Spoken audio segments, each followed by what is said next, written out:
Hi, it's Yogi Cameron here, and the question is, how artificial is your life?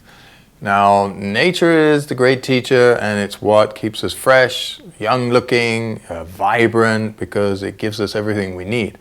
But really, we got to look at how artificial is our life. I look at that sometimes, what's going on in my life that's artificial. So, of course, one of the biggest things is social media and how much we use it.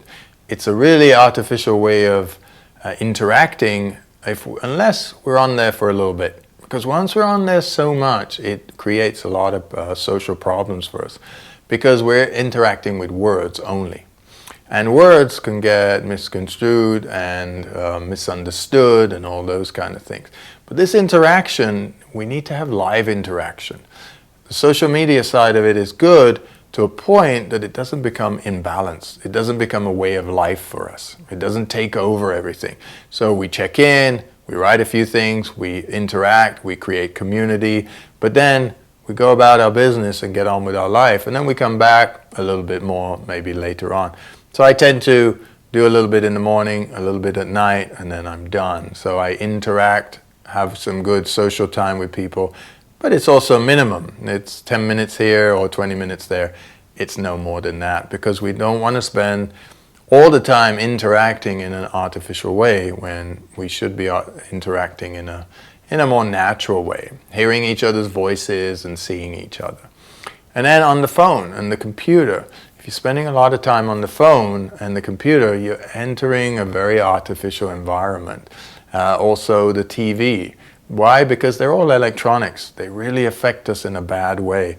More and more studies are coming out of how much interactive rays, these RF rays, and the RF frequencies and the radiation and all of this is really affecting the mind.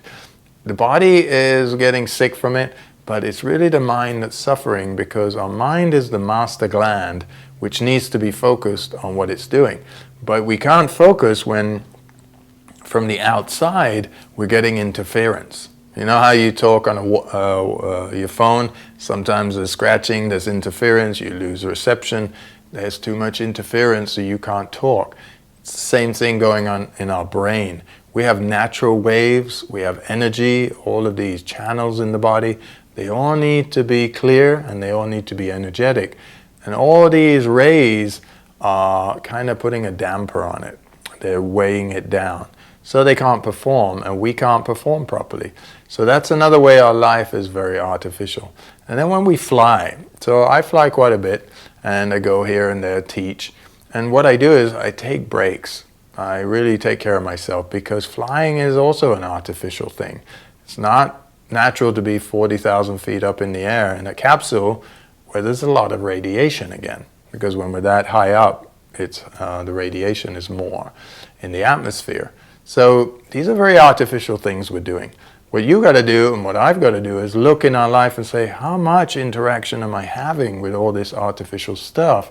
Because I need to keep it at a level where it's such a pleasure to do it, but it's not a burden on me, right? So I'm not saying stop using everything. I'm saying be more specific in how you do things, because really the yogic path is about specific living. It's not about haphazard living and we just do things all the time. We do things a little bit here, we do things there, and we're very specific about them. So social media, computers, phones, flying, everything has a place in our life, but it shouldn't be the whole life, because otherwise our life becomes more and more artificial. Then we have many, many problems physically by getting sick. Mentally, we won't be able to focus, and spiritually, we just don't feel like we're doing anything. We have no purpose, and we don't want to get to that point. So really start to edit and put a timer on how much you use things, so you can have a beautiful time with it and interactions, but they don't become your life. Namaste.